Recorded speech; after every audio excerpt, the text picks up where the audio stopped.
لیکن یہی شرابی شراب کی وجہ سے، یہی گناہگار گناہ کی وجہ سے، یہی تارک الصلاۃ نماز چھوڑنے کی وجہ سے امام زمان کو رلاتا ہے۔ کس کی وجہ سے؟ عمل کی وجہ سے۔ تو اب ہمیں دونوں جانب توجہ دینی ہے کہ اپنے عقیدے کو بھی مضبوط سے مضبوط کرنا ہے، اہل بیت علیہ السلام سے رابطے کو مضبوط سے مضبوط کرنا ہے، اور اس کے بعد ان کی تعلیمات پر عمل کرنا ہے۔ انہیں بھی ماننا ہے، ان کی بھی ماننی ہے۔ اور ایک جملہ کہ ظاہراً مشہور ہے انڈیا کے بعض علماء کی جانب کہ خداوند تبارک و تعالیٰ سب کے درجات کو بلند سے بلند فرمائے، اور یاد رکھیں کہ یہ جو ہم تک یہ چیزیں پہنچی ہیں یہ انہی بزرگوں کا نتیجہ ہے کہ جو ہم سے پہلے علماء گزر چکے ہیں۔ تو یہ جملہ ظاہراً یا تو مولانا نقن صاحب کا ہے یا شاید صرف نونیروی صاحب کا ہے، واللہ اعلم، بالآخر کسی ایک بزرگ کا ہے، کہ ہمارا حال یہ ہے کہ جب کہا جاتا ہے کہ بھئی تم کہاں ہوگے جنت میں، تو کہتے ہیں جہاں وہ ہوں گے اہل بیت وہاں ہم ہوں گے، اور جب کہا جاتا ہے کہ عمل کرو تو کہتے ہیں ارے صاحب وہ کہاں اور ہم کہاں۔ جب کہا جاتا ہے کہ وہ کہاں ہوں گے تو بھئی جہاں وہ ہوں گے وہاں ہم ہوں گے۔ اچھا ان جیسے تو نہیں بن سکتے، ان کی راہ پہ چلو تو کہتے ہیں ارے صاحب وہ کہاں اور ہم کہاں، یعنی عمل میں وہ کہاں ہم کہاں، اور جب جنت میں مزے لینے کی بات آتی ہے تو ہم کہتے ہیں جہاں وہ وہاں ہم۔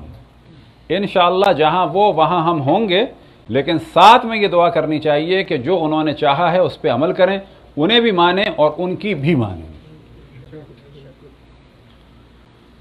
امام زمان علیہ السلام کی معرفت کے لیے جو سب سے اہم چیز ہے وہ ہے خود امام زمان سے توسل، خود ان کے اجداد سے توسل یعنی باقی 11 ائمہ سے، اور خصوصاً حضرت فاطمہ سلام اللہ علیہا سے توسل، اور رسول اللہ صلی اللہ علیہ وسلم سے توسل، اور سب سے بڑھ کر اللہ سبحانہ و تعالیٰ سے بار بار دعا۔ اور اس زمانے کی جو ایک اہم ترین دعا ہے وہ کیا ہے؟ اللہم عرفنی نفسک، یا اللہ تو مجھے اپنی معرفت کرا۔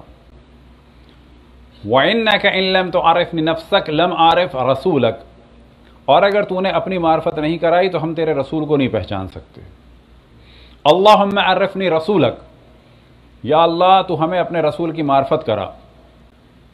وَإِنَّكَ إِن لَمْ تُعَرِفْنِ رَسُولَكَ لَمْ أَعْرِفْ حُجَّتَكَ، اور اگر تو نے اپنے رسول کی معرفت نہیں کرائی تو ہم ان کی حجتوں کو، ان کے ان 12 خلفاء کو نہیں پہچان سکتے۔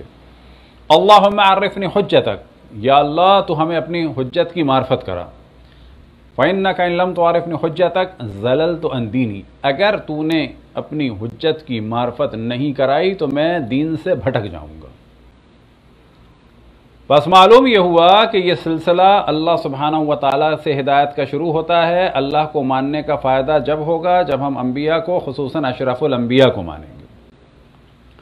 اشرف الانبیاء کو ماننے کا نتیجہ جب نکلے گا جب ان کے 12 خلفاء کو مولا امیر المؤمنین سے لے کے امام زمان علیہ السلام تک مانیں گے، اور اگر ان خلفاء کو، ان حجج خدا کو، ان خدا کی حجتوں کو نہیں پہچانا تو اس کے معنی یہ ہے کہ بظاہر دین تو ہوگا لیکن ہم دیندار نہیں ہوں گے، گمراہ ہوں گے۔ دیندار ہم کہلائیں گے لیکن یہ وہ دین نہیں ہوگا جو اللہ تک لے جائے۔ اس کی مثال میں دیتا ہوں کہ اگر کہیں گاڑی کسی جگہ کھڑی ہو اسکریپ میں، کہ جس میں کچھ بھی نہ ہو، نہ فیول ہے، نہ فیول پمپ ہے، نہ انجن ہے، کچھ نہیں ہے، اسے جب آپ کہتے ہیں اسکریپ پہ پھینکنے کے لیے تو کیا کہتے ہیں؟ ٹی وی اٹھا کے لے جاؤ یا گاڑی اٹھا کے لے جاؤ؟ گاڑی۔ لیکن کیا یہ وہ گاڑی ہے جو انسان کو لے جاتی ہے کہیں منزل مقصود تک؟ یہ کہنے کی حد تک گاڑی ہے لیکن یہ منزل مقصود تک لے کے جانے والی گاڑی نہیں ہے۔ یاد رکھیں کہ اگر اہل بیت کے بغیر کوئی دین لیتا ہے تو وہ بظاہر دیندار ہے، بظاہر مسلمان ہے، لیکن یہ اللہ تک لے جانے والا دین نہیں ہے۔ صلوات پڑھیں پر محمد والے محمد۔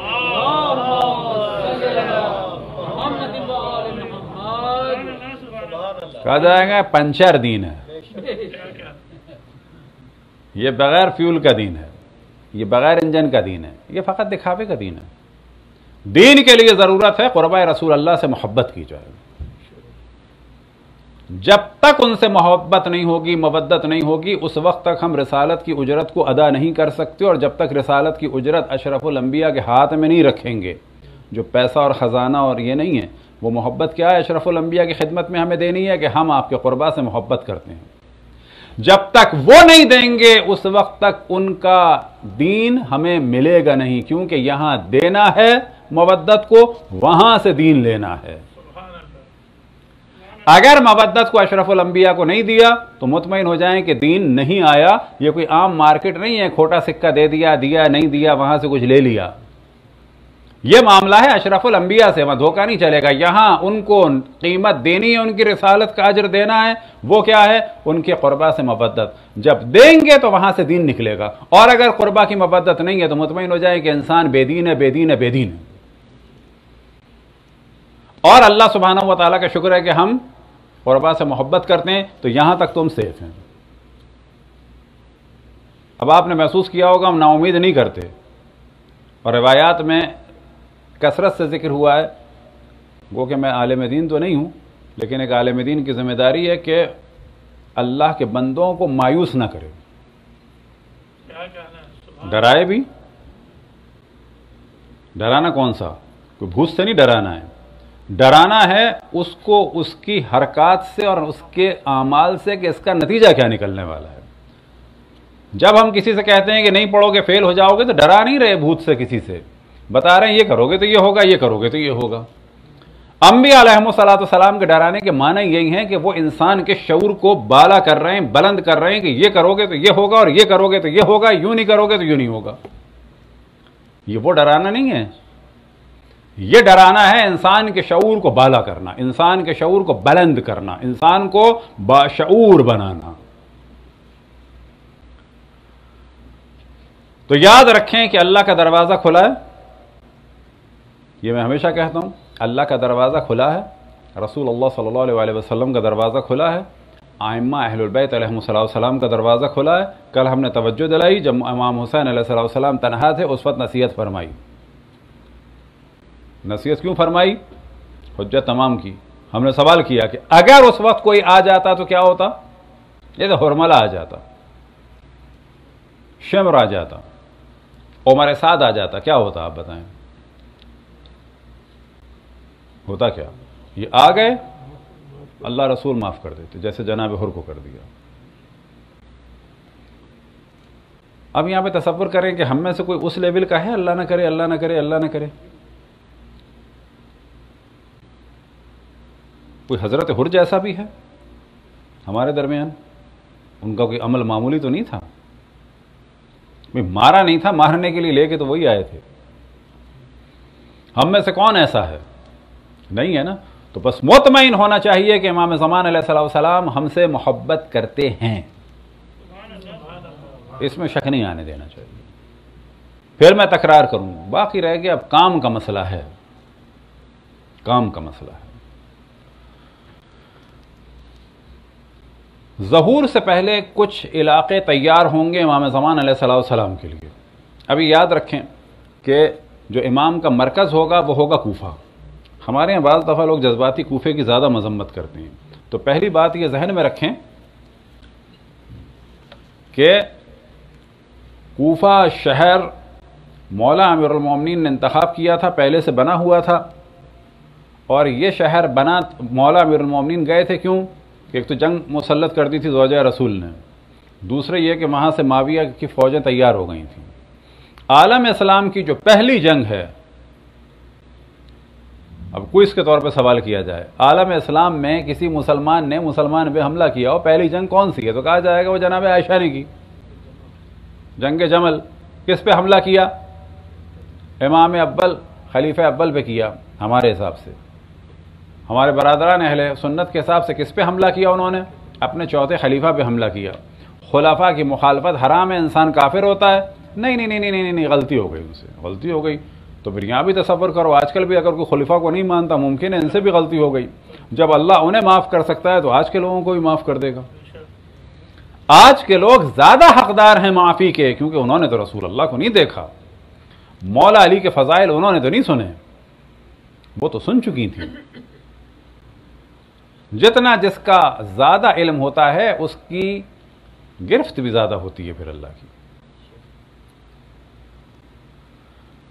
تو مولا امیر المومنین کوفے گئے. کوفے میں جو لوگ تھے جنہیں کہا جاتا تھا مولا علی کے طرفدار، یا اس زمانے کی جو فوج تھی وہ لوگ تھے کہ جنہیں عام طور پہ کہا جائے کہ جو ان کو ایز اے چوتھا خلیفہ مان رہے تھے.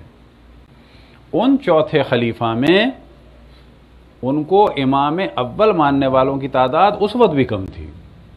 لہذا جب آپ نے فرمایا کہ تراوی بدعت ہے تو کوفے میں بھی مولا امیر المومنین نہیں کنٹرول کر پائے تھے. وہ عمرہ کی ندائیں بلند ہو گئی تھیں کیونکہ ان کو فالو کرنے والے زیادہ تھے. تو پتہ چلا کوفے کے اکثر لوگ ان کو ایز اے چوتھے خلیفہ مان رہے تھے. امام اول اور نفس رسول کے طور پہ نہیں مان رہے تھے. وہ سارے لوگ جو ہیں جناب بلال اور مقداد اور جناب سلمان اور جناب ابوذر جیسے، جناب میثم عمار جیسے نہیں تھے. وہاں یہ قلیل لوگ تھے. اب یہاں مولا امیر المومنین کی شہادت ہو گئی 40 میں، اور 61 کے 1 کو ہٹا دیں کیونکہ وہ تو 10 دن تھے. یہ جو پورا 20 سال ہے اس میں پورا کوفہ اور زیادہ بدل گیا تھا. پہلے تھا ادھر، اب عالم کیا ہوا کہ وہ پورا کوفہ بدل گیا. اب وہاں پر چھاونی ہے نقابلہ کی، 30,000 سے زیادہ معاویہ کے فوجی ہیں وہاں پر. یہ ہم نے پہلے بھی ڈسکس کیا. اب وہ والا کوفہ نہیں ہے وہاں پر. اب ظاہر ہے اسی کوفے سے اصحاب نے اور بعض لوگوں نے دعوت دی، لیکن وہ اتنے قلیل مقدار میں تھے کہ جب عبید اللہ ابن زیاد وہاں پر آیا تو ایک بڑی تعداد وہاں سے بالکل ہل گئی. ان دعوت دینے والوں میں جو سر فہرست تھے وہ صحابی رسول جناب حضرت سلیمان بن سرد خزائی تھے. یہ جو آج ہمارے اہل سنت بڑے آرام سے کہتے ہیں شیعوں نے بلایا، وہ شیعہ یہ تھے سلمان، جناب سلیمان بن سرد خزائی. بھیجو گالیاں تو ان کو. اور بہت سارے صحابہ تھے، ان میں جناب حبیب بھی تھے، جناب مسلم ابن اوسجہ بھی تھے. ان صحابہ کا تو ذکر ہی نہیں کرتے.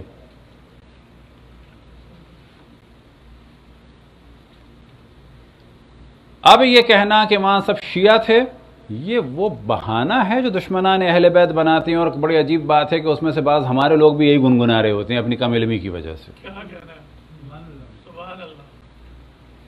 واقع کربلا کے بعد جب انتقام لیا اور فوج بنائی جناب سلیمان بن سرد خزائی رضوان اللہ تعالی عنہ نے، اور اس میں خود شہید ہو گئے، اور پھر اس کے بعد جناب حضرت مختار رضوان اللہ تعالی علیہ، ان کے درجات کی بلندی کے لیے بر محمد والے محمد صلی اللہ علیہ وسلم.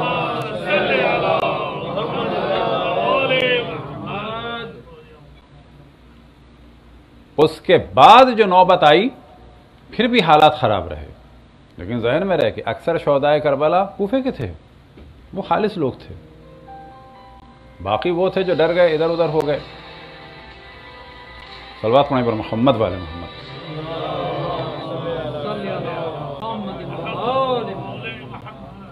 اسی موبائل پہ یاد آیا کہ ابھی کبھی بچ جائے تو ناراض نہیں ہونا چاہیے، کیونکہ کوئی بھی جان بوجھ کے نہیں کرتا ہے. اچھا، ہماری روش ہے کہ میں عام طور پہ نہیں ٹوکتا کسی کو. ایک دفعہ کراچی میں ایک مجلس کے دوران کسی کا موبائل بجا. جب چلتا تھا نوکیا 110 یا 170 ایسا کچھ تھا، لمبا سا اتنا، وہ بجا. اب خلاف مزاج اس دن شیطان مجھ کو ایسے کہنے لگا ان کو ٹوکو، ڈانٹا جائے، ٹوکا جائے. اب یہ فریکشن آف سیکنڈ میں چیز آ رہی ہے اور جا رہی ہے، آئی اور چلی گئی. ان کو ڈانٹنا چاہیے، ایٹیکیٹس ہونے چاہیے مجلس کے. اسی فریکشن آف سیکنڈ میں آیا نہ کسی نے جان بوجھ کے تھوڑی کیا ہوگا. پھر یہاں شیطان نے ورغلایا ٹوکنا چاہیے. نتیجہ کیا ہوا کہ ہم نے کہا نہیں ٹوکنا چاہیے، بیچارے کسی نے بھی جان بوجھ کے نہیں کیا ہوگا. زیادہ دقت کی تو ہماری جیب میں بج رہا تھا.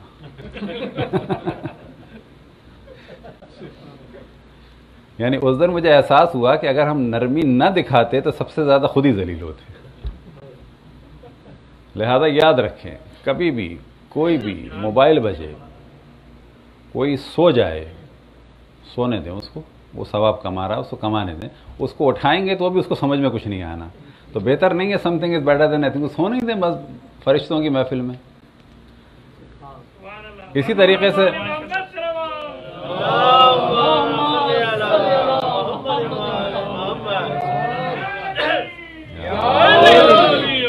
اس سے زیادہ یہ کہ کل اللہ نہ کرے کسی مسجد امام بارگاہ میں کسی کی نجاست نکل جائے، قطعاً ناراض نہ ہو. قطعا ناراض نہ ہوں، گناہ ہے، کیوں؟ کسی نے جان بوجھ کے کیا ہے،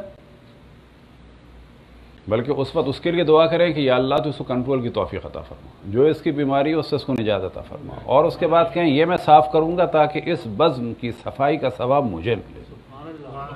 اس سے پوچھیں کہ میں آپ کو گاڑی میں چھوڑ کے جاؤں، اس گاڑی کی گندگی کا اور پھر اس گاڑی کی بدبو کا اور اس گاڑی کی صفائی کا ثواب مجھے ملے، اور ساتھ میں دعا کرے کہ یا اللہ تو مجھے اس بیماری سے محفوظ رکھ۔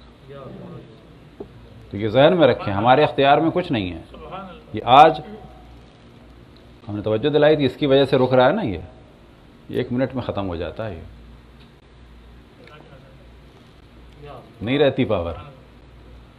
یہ جو ہم نے روکی ہوئی ہے نجاست، روایاتوں میں کیا ہے کہ ٹوائلٹ کی بھی دعائیں ہیں۔ ہمارے لوگ سمجھتے ہیں ٹوائلٹ میں جا کے اللہ کو بھول جانا ہے، نا، اہل بیت کی روایات ٹوائلٹ کے لیے بھی ہیں۔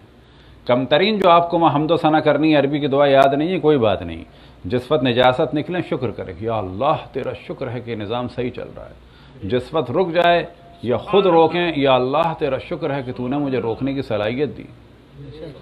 اصل یہ دعاؤں کا مفہوم ہے، اصل ٹوائلٹ میں بھی اللہ کو بھولنا نہیں ہے، وہاں بھی اس میں اللہ کی حمد و ثنا کرنی ہے۔ صلوات پڑھیں پر محمد والے۔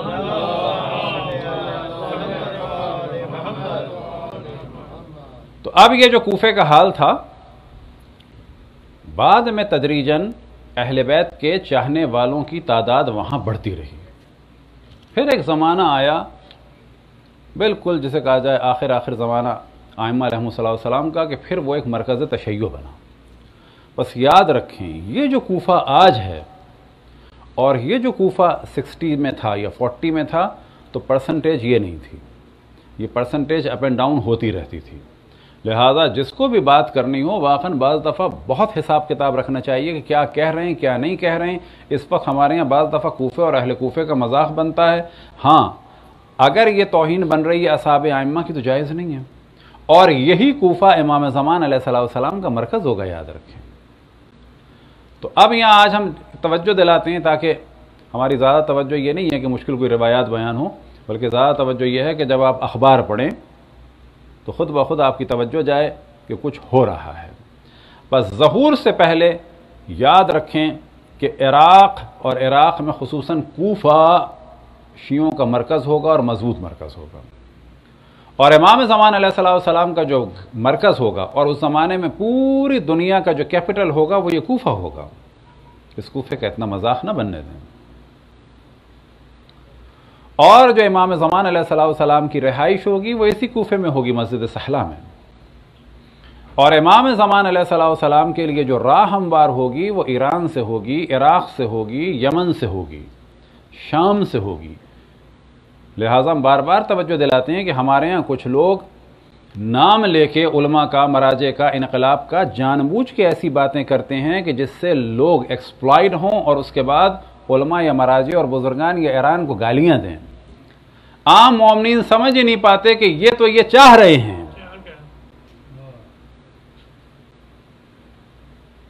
ایران کے لیے مسلم روایات ہیں کہ ظہور سے پہلے وہ کون ہوں گے؟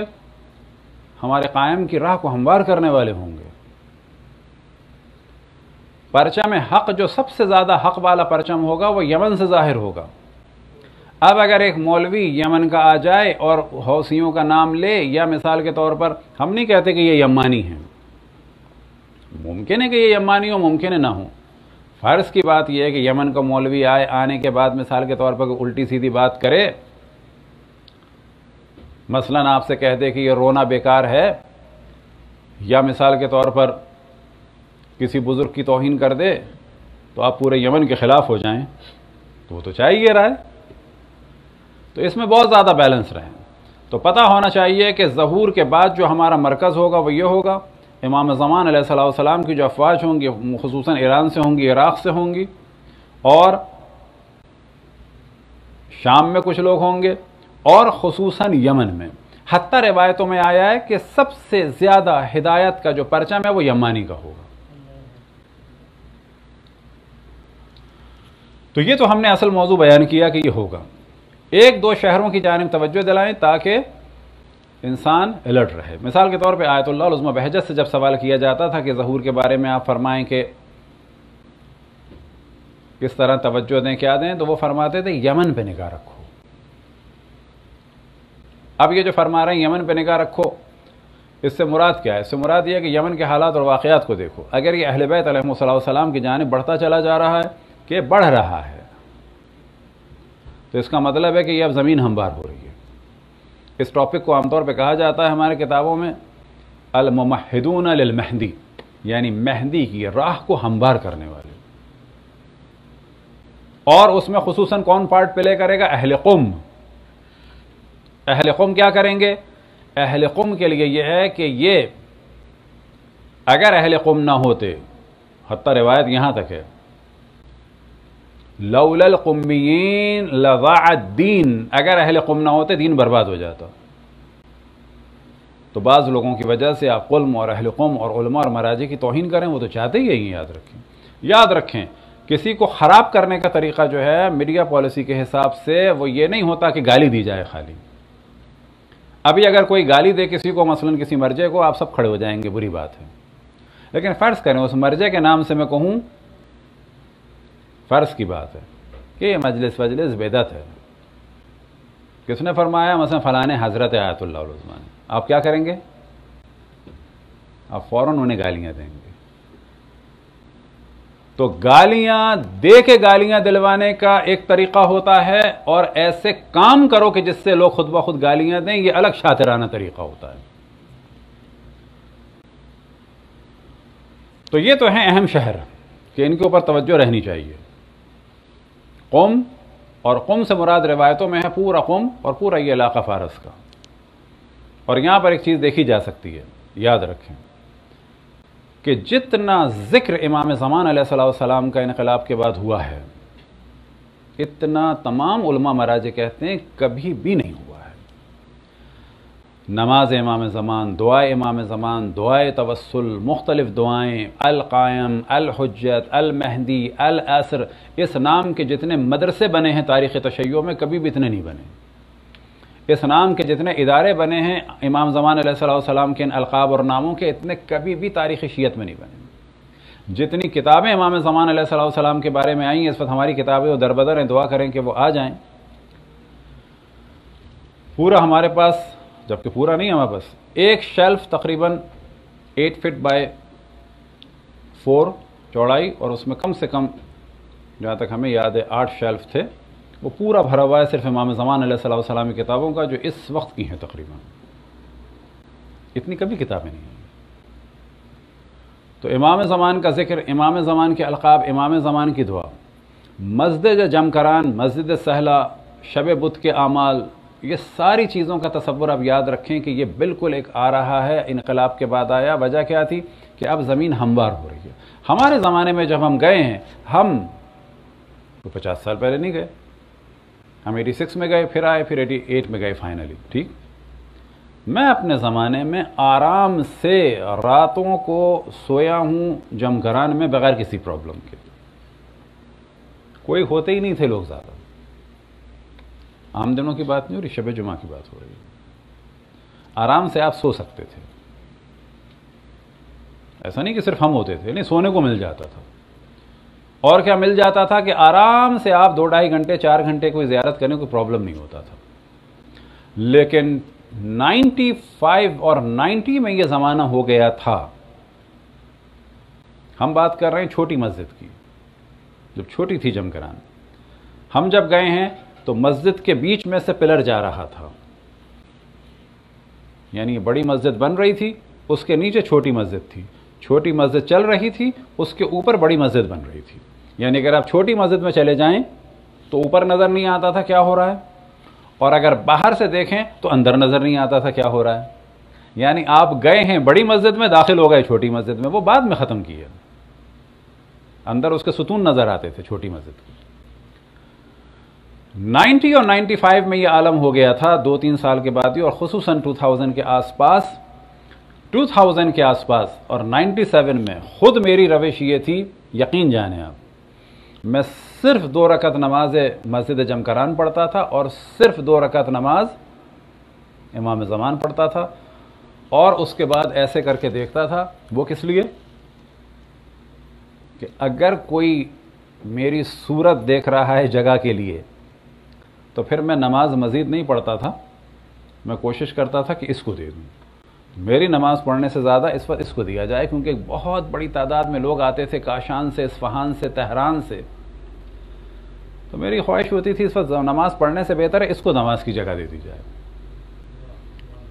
اب اگر کوئی نہیں ہوتا تھا تو پھر پڑھ لیا کچھ، پھر میں اس کے بعد ایسے کر کے دیکھتا تھا کوئی ہے، وہ کہتا تھا آ جاؤ، اس کو اٹھ کے چلا جاتا تھا۔ البتہ یہی روش جو ہے ہماری ہوتی تھی مسجد نبوی میں، حجرہ حضرت فاطمہ سلام اللہ علیہا کے پاس، میں دیکھتا تھا کہ اپنا نظر آیا تو اس کو دیتا تھا۔ ایک دن شرطے نے آگے پکڑا، تم کیوں دیکھ دیکھ کے دے رہے ہو جگہ؟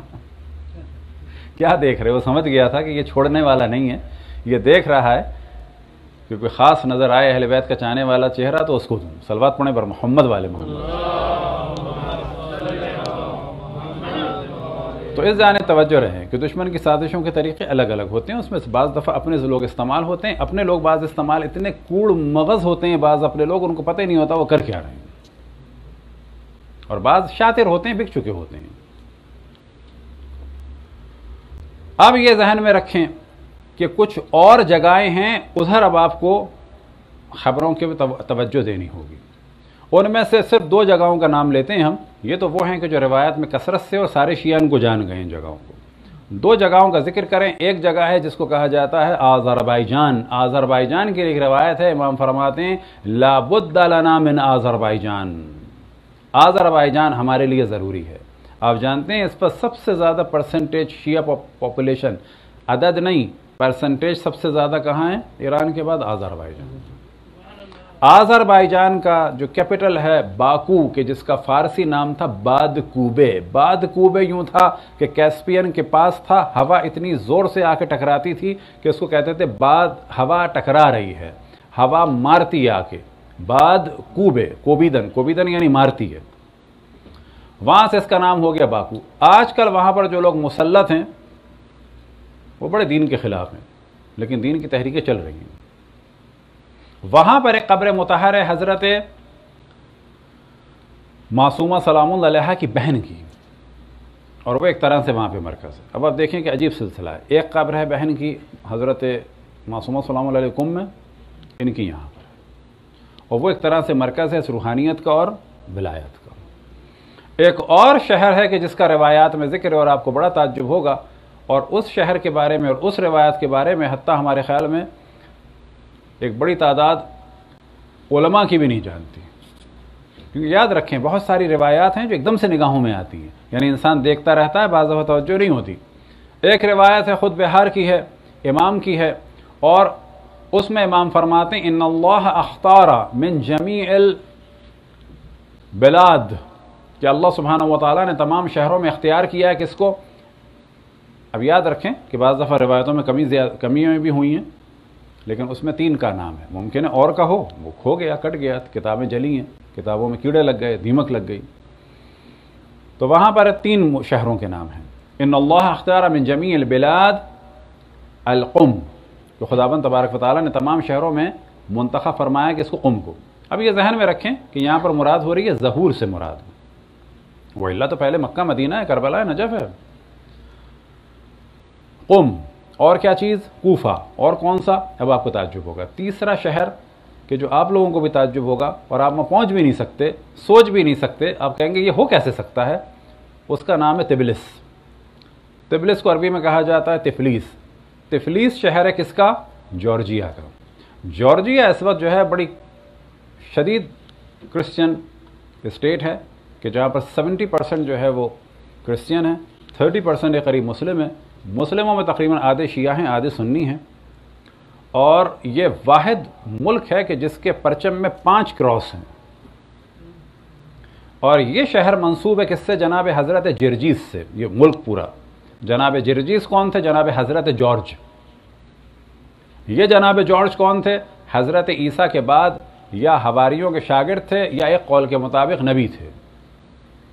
تو جب آپ سنیں جناب جارج تو ہم سے بھی ان کا تعلق کون؟ جناب جرجیس۔ اب آپ تصور کریں یہ زمین ہموار ہو رہی ہے اس وقت، آغا سیستانی کا، خود اس کے بعد ایران کے آغا سیستانی کا بہت بڑا سینٹر، آیت اللہ سید سعید الحکیم کا سینٹر، یہ سب کہاں پہ چل رہے ہیں؟ جارجیا میں چل رہے ہیں۔ جارجیا میں اس وقت بڑی شدت سے کام چل رہا ہے۔ دوسری جانب سے الحمدللہ سوڈان میں، سینیگال میں اس وقت ایک لبنان کے شیخ ہیں جن کو گورنمنٹ نے جو ہے اپنا سب سے بڑا ٹائٹل دیا ہے. نائجیریا میں جناب کہ اللہ ان کو رہائی عطا فرمائے، طول عمر عطا فرمائے، جناب شیخ ابراہیم زقزاقی، کہ ان کے طول عمر و صحت و حفاظت کے لیے بر محمد والے محمد صلوات. اب یہ زمین ہموار ہوگی، مطمئن ہو جائیں. ہم شیعہ باپ دادا جن کے شیعہ تھے، کام کریں نہ کریں، کریں گے اپنا فائدہ ہے، نہیں کرتے تو مطمئن ہو جائیں خدا رسول ائمہ ہمارے محتاج نہیں ہیں. ہم سستی کریں، اللہ وہاں سے شیخ ابراہیم زقزاقی کو نکالے گا. ہم سستی کریں، اس وقت آذربائیجان کے طالب علم بھرے پڑے ہیں. ہم سستی کریں، اس وقت تفلس کے، یعنی وہی تبلیز، بعض جگہ تبلیزیا، کہاں کا؟ جارجیا کا. خدا کے خدمت گزار، امام زمان کے خدمت گزار، آپ یاد رکھیں کہ کفار کے بچے اہل بیت کے چاہنے والے بن رہے ہیں اور خدمت کر رہے ہیں. سادات کے بچوں کو ہم بے شک دور کر دیں، دور کریں گے اپنا نقصان ہے، لیکن امام زمان ہمارے محتاج نہیں ہیں. اگر وہ ہماری آل اولاد کو کام میں لے لیتے ہیں، ہم لے لیتے ہیں یا ان پہ نظر کرم کرتے ہیں یا ہم اپنی اولاد کو پیش کرتے ہیں تو یہ اپنا فائدہ ہے، ان کا کوئی فائدہ نہیں ہے. اب یہاں سے آپ ان 3 شہروں کے بارے میں الرٹ رہیں، خصوصاً کس کے بارے میں؟ آذربائیجان کے بارے میں، کہ جو بالکل ہمارے میڈیا سے ہٹا ہوا ہے، اور کس کے بارے میں؟ تبلیس کے بارے میں. یہ ساری چیزیں تدریجاً ہموار ہوں گی. اس زمین کے بارے میں جان لیں، یہ زمین امام زمان علیہ السلام کے ہاتھوں میں ضرور جائے گی، ضرور جائے گی، ضرور جائے گی. صلوات پڑھیں بر محمد والے محمد.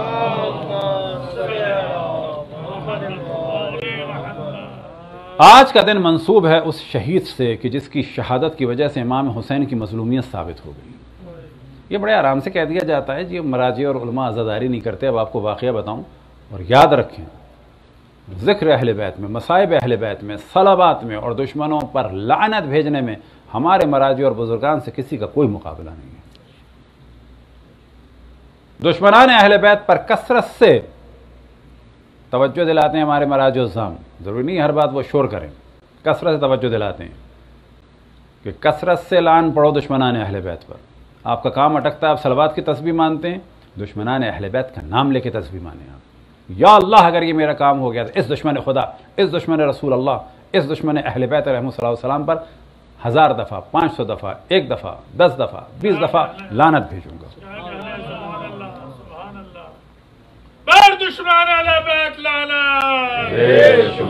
لیکن کیسے؟ یاد رکھیں، بقول ایک عالم کے کسی کی زیارت، کوئی زیارت سے مشرف ہوئے، خود ہماری روش تھی، اللہ کا شکر ہے، یہ ہمارے استادوں کی وجہ سے تھا.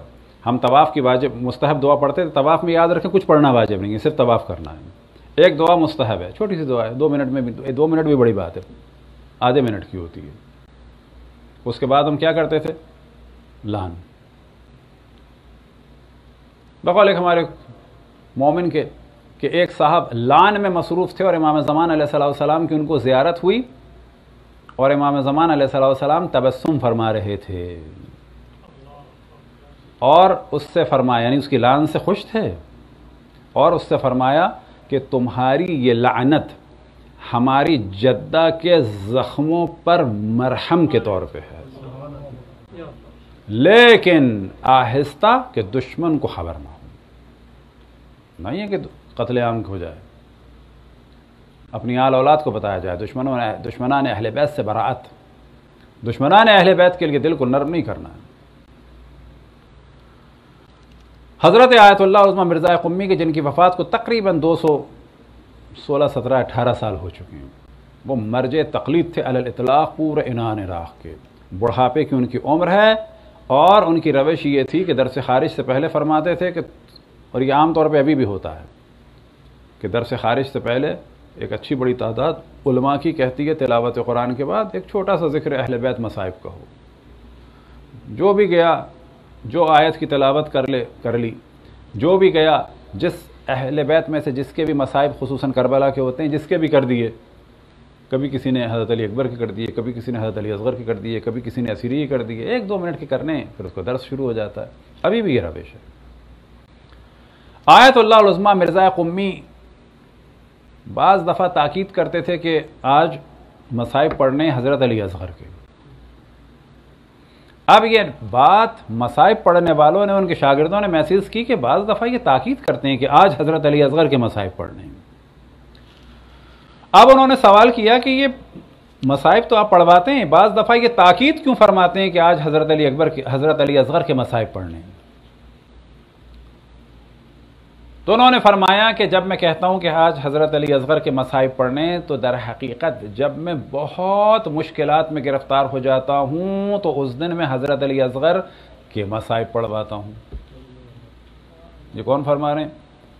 ایک مرجع تقلید اعلم اپنے زمانے کے، کہ آج بھی ان کی کتابوں پہ دار و مدار ہے بہت ساری چیزوں کا. فقہ پہ دار و مدار ہے مرزا قمی کا. وہ فرماتے ہیں جب شدید مشکلات میں گرفتار ہوتا ہوں تو اس دن میں کہتا ہوں کہ یہ پڑھو. اور وہ فرماتے ہیں جب میں شدید مشکلات میں گرفتار ہوتا ہوں توسل کرتا ہوں روح مقدس حضرت علی اصغر سے. کیا ہے کسی نے ہم میں سے؟ یعنی ہم حضرت عباس سے توسل کرتے ہیں، نہیں حضرت علی اصغر بچے تھے نہ، ہم روح بچہ اور بڑا نہیں ہوتی. اب یہاں پر سوال کرنے والے کو حق تھا کہ اتنے سارے شہدائے کربلا میں سے یہ کیا ہے کہ جی آپ نے انتخاب کیا ہے حضرت علی اصغر کا؟ ان کا کیوں آپ نے انتخاب کیا؟ اور بھی تو شہداء ہیں. تو فرماتے ہیں حضرت علی اصغر علیہ الصلوۃ والسلام میں ایک خصوصیت ہے، ایک ایسی خصوصیت ہے، ایک ایسی کوالٹی ہے کہ جو کسی میں بھی نہیں ہے. کس میں نہیں ہے؟ کسی بھی شہداء کربلا میں نہیں ہے. کسی بھی شہداء کربلا میں نہیں ہے، نہیں حتیٰ امام حسین میں، ہاں حتیٰ امام حسین میں نہیں ہے. کسی بھی شہداء کربلا میں نہیں ہے، حتیٰ جناب عباس میں، حتیٰ ان میں بھی نہیں ہے. وہ کیا ہے؟ وہ فرماتے ہیں وہ یہ ہے کہ تمام شہداء کربلا اپنا کچھ نہ کچھ دفاع تو کر سکتے تھے. تمام شہداء کربلا کچھ نہ کچھ دفاع تو کر سکتے تھے، لیکن جناب علی اصغر کی ذات وہ ذات ہے کہ دفاع تو بڑی بات ہے، حرکت کی بھی گنجائش نہیں تھی. ادھر سے ادھر ہو جائیں یہ بھی گنجائش نہیں تھی. کربلا میں اور بچے مارے گئے. انشاءاللہ شب عاشور یا روز عاشور یا شام غریبہ میں بیان کریں گے، اور بچے بھی مارے گئے، لیکن ان میں بھاگنے کی طاقت تھی، ادھر سے ادھر حرکت کی طاقت تھی، ادھر سے ادھر موو ہونے کی طاقت تھی. لیکن جناب حضرت علی اصغر میں یہ بھی طاقت نہیں تھی. ان کی آخری طاقت یہ رہ گئی تھی کہ فقط صرف منہ کھلتا تھا. جناب علی اکبر کہ جو رسول اللہ صلی اللہ علیہ وسلم کی شبیہ تھے، امام حسین نے جب رخصت کیا، امام حسین نے جب رخصت کیا تو اپنا بیٹا کہہ کے رخصت نہیں کیا، بلکہ رخصت کیا کیا کہہ کے؟ رخصت کیا یہ کہہ کے کہ اللہم اشہد قد برز علیہم غلام اشبہ الناس بنبیک خلقا و خلقا و منطقا. یا اللہ تو اب گواہ رہ کہ اب وہ جوان جا رہا ہے کہ جو سب سے زیادہ تیرے نبی سے شباہت رکھتا ہے، خلقاً تمام جسمانی اعتبار سے، خلقاً اخلاقی اعتبار سے، منطقاً طرز تکلم اور گفتگو کے اعتبار سے. وَإِذَا اشْتَقْنَا إِلَى نَبِيِّكَ نَظَرْنَا إِلَيْهِ، اور جب ہم مشتاق ہوتے تھے تیرے نبی کے تو اس کی جانب دیکھتے تھے. اب یہ ذہن میں رکھیں کہ امام حسین علیہ السلام کو عشق تھا رسول اللہ صلی اللہ علیہ وسلم سے، اور ایک زمانہ ایسا آیا تھا کہ رسول اللہ کی زیارت ختم ہو چکی تھی، ممکن نہیں رہی تھی. اب یہ سب زیارت کرتے تھے، جب لوگ پوچھتے تھے کہ رسول اللہ کیسے ہیں تو سب بتاتے تھے ایسے ہیں. اب یہ ذہن میں رہے کہ جناب علی اکبر بیٹے ہیں رسول مولا امام حسین کے، لیکن وہ بیٹے کے عنوان سے ان کا ذکر نہیں کر رہے ہیں، وہ شبیہ رسول کے عنوان سے ذکر فرما رہے ہیں.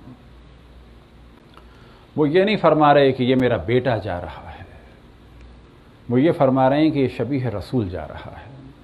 اور اگر گریہ فرما رہے ہیں تو گریہ اس بات کا نہیں فرما رہے کہ میں اپنے بیٹے کا دیدار نہیں کر سکوں گا، گریہ فرما رہے ہیں اس بات پر وَإِذَا أَشْتَقْنَا إِلَى نَبِيِّكَ نَظَرْنَا إِلَيْهِ، اور جب ہم مشتاق ہوتے تھے تیرے نبی کی جانب، تیرے نبی کی زیارت کے لیے تو اس کی جانب نگاہ کرتے تھے. اور یہی کیفیت جناب زینب کی ہوگی، یہی کیفیت جناب ام کلثوم کی ہوگی، کیونکہ وہ نانا کو دیکھ چکی تھی۔ اور جو باقی اہل حرم تھے ان کی کیا کیفیت ہوگی کہ جس کی شکل سے ہم نے، جس کے چہرے سے ہم نے چہرے رسول اللہ کو پہچانا، جس کے ذریعے سے ہم رسول اللہ کی زیارت کرتے تھے، آج وہ جا رہا ہے۔ اجرکم اللہ۔ اس سے پہلے کہ مصائب بیان ہو، بعض دفعہ ذہن میں سوال آتا ہے، اور سوال یہ آتا ہے کہ جناب علی اکبر کو تو معلوم تھا، جناب علی اکبر کو تو معلوم تھا کہ خیمے میں پانی نہیں ہے، پھر کیا وجہ ہے کہ انہوں نے آنے کے بعد پانی مانگا؟ اجرکم اللہ۔ ایک وقت آیا کہ جناب علی اکبر رن پہ گئے، لیکن رن پہ جانے سے پہلے مقاتل میں ذکر ہوا استأذنا فأذن لہو، جناب علی اکبر نے اجازت مانگی اور مولا امام حسین نے فوراً اجازت دے دی۔ جناب علی اکبر نے اجازت مانگی اور امام حسین نے فوراً اجازت دے دی۔ یاد رکھیں کہ جناب علی اکبر پہ مولا گریہ فرما رہے تھے۔ ان کے جانے کے وقت یہ جملہ کہا، لیکن اجازت دینے میں دیر نہیں کی انہوں نے۔ یہ جو بعض جگہ ہمارے ہاں یہ کیفیت دکھا دیتے ہیں کہ وہ اجازت نہیں دے رہے تھے، تو کہا جائے گا کہ وہاب کلبی کی جو ماں کل تک عیسائی تھی، وہ اپنے بیٹے کو قربان کرنے کو تیار ہے، امام حسین نہیں ہے معاذ اللہ قربان کرنے کو تیار۔ تو مقاتل میں بیان ہوا استأذنا، جناب علی اکبر نے امام حسین سے اذن طلب کیا، فأذن لہو، فا یعنی فوراً امام حسین نے اجازت دے دی۔ اب یہ ذہن میں رکھیں کہ عشق تو تھا امام حسین کو جناب علی اکبر سے، جتنا زیادہ عشق تھا اتنا زیادہ درجہ بلند ہوا جناب علی اکبر کے خون کو دیکھ کے، کیونکہ امام حسین سے اللہ سبحانہ وتعالی نے کیا مانگا تھا؟ لن تنالوا البر حتی تنفقوا مما تحبون، کہ نیکی کے مقام پر اس وقت تک نہیں پہنچ سکتے جب تک جن چیزوں سے تم محبت کرتے ہو ان میں سے کچھ قربان نہ کر دو۔ امام حسین نے کچھ نہیں قربان کیا، اپنا سب کچھ قربان کیا، اور انہی قربانیوں میں سے قربانی تھی شبیہ رسول کی، نہ کہ بیٹے کی۔ انہی قربانیوں میں سے قربانی تھی کس کی؟ اس بیٹے کی، کہ جس کے لیے تڑپتے تھے، بیٹے کے عنوان سے نہیں بلکہ شبیہ رسول کے عنوان سے۔ اب سوال یہ پیدا ہوتا ہے کہ جب وہ آئے تو آنے کے بعد جب جناب علی اکبر نے ایک مقاتلہ کیا اور مقاتلہ کر کے واپس آئے اور آنے کے بعد ایک جملہ کہا، یا اباتا العطش قد قتلنی وثقل الحدید اجہدنی، اے میرے بابا مجھے پیاس نے قتل کر دیا ہے۔ العطش قد قتلنی، عجیب عبارت ہے، فرماتے ہیں کہ مجھے پیاس نے قتل کر دیا ہے۔ العطش قد قتلنی وثقل الحدید اجہدنی، اور اس لوہے کے وزن نے مجھے مشکل میں ڈال دیا ہے۔ حل الی الماء سبیل، آیا پانی کی کوئی راہ ہے؟ یہاں سے سوال ذہن میں آ سکتا ہے کہ جناب علی اکبر کو معلوم نہیں تھا کہ پانی ختم ہو گیا؟ ایک، وہ کیوں پانی پینا چاہتے تھے؟ دو، تو جواب یہ ہے کہ پانی چاہتے تھے تاکہ اپنے بابا کا کچھ اور دفاع کر لوں، اللہ کی راہ میں حرم رسول اللہ کا دفاع کر کے اور اپنا درجہ بلند کر لوں، زینب اور ام کلثوم کی چادروں کو کچھ دیر اور بچا لوں، حسین کے خیموں کے جلنے میں کچھ اور تاخیر کا سبب بن جاؤں۔ لیکن سوال یہ پیدا ہوتا ہے پانی تو تھا نہیں، پھر پانی کیوں طلب کیا؟ حل الی الماء سبیل، تو یہاں پر علماء مقاتل میں فرماتے ہیں وجہ یہ تھی کہ وہ شبیہ رسول تھے۔ جب بچپنے میں کبھی وہ کوئی فرمائش کرتے تھے،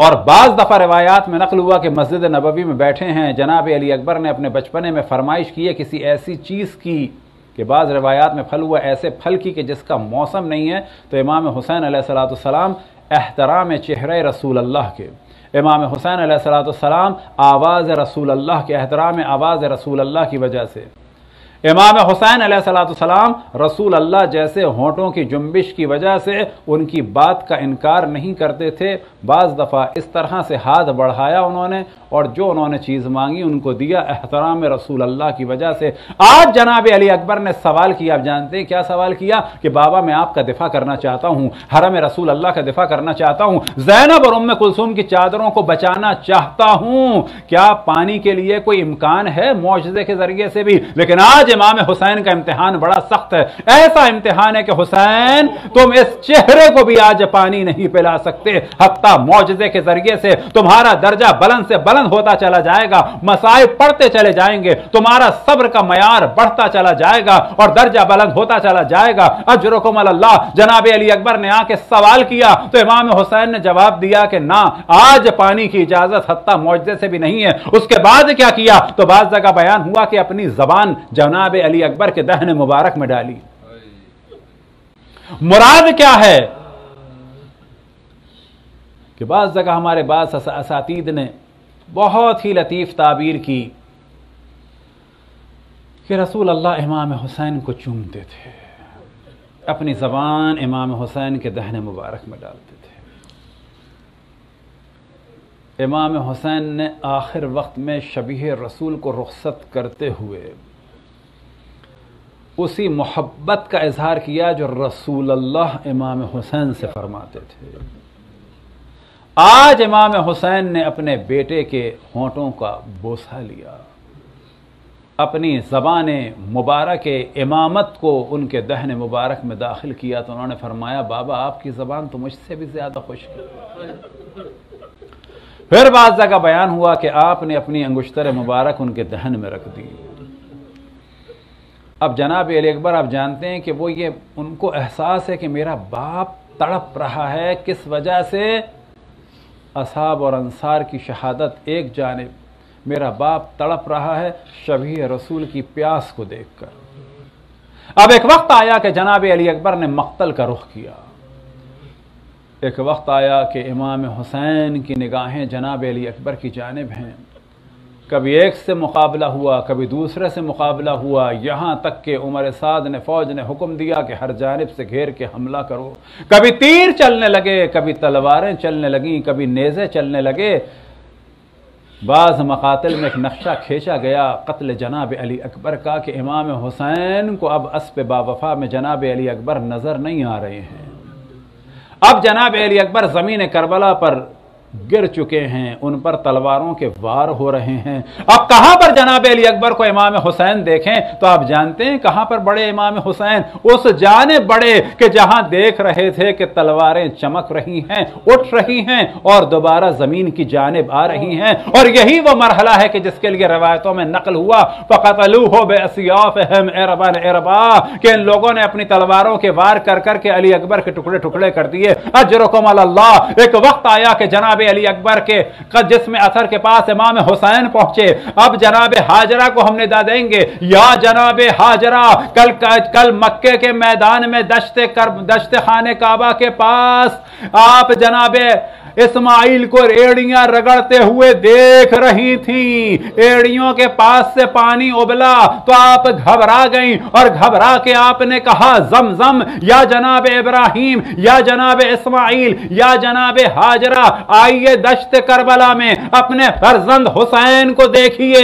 حسین کے سامنے اس کے بیٹے علی اکبر کے جو شبیہ رسول ہے، اس کا جسم اثر ہے، سینے پہ وار ہے، سینے پہ برچھی لگی ہے، سینے سے خون کا چشمہ ابل رہا ہے، لیکن آپ کا بیٹا حسین اس خون کے چشمے کو دیکھ کے زمزم زمزم نہیں کہہ رہا، بلکہ اس کے لبوں پر ایک عجب ندا ہے، انا للہ و انا الیہ راجعون رضا بقضائہ و تسلیما لامرہ۔ ایک وقت آیا کہ علی اکبر کے برچھی نکالی، خون ابلنے لگا، دم نکل گیا، خیمے سے ایک ندا آئی، یہ ندا زینب کی تھی، یا اخیا وابن اخیا، اے میرے بھیا، اے میرے بھیا کے بیٹے۔ زینب نے آ کے اپنے آپ کو علی اکبر کے جنازے پہ گرا دیا۔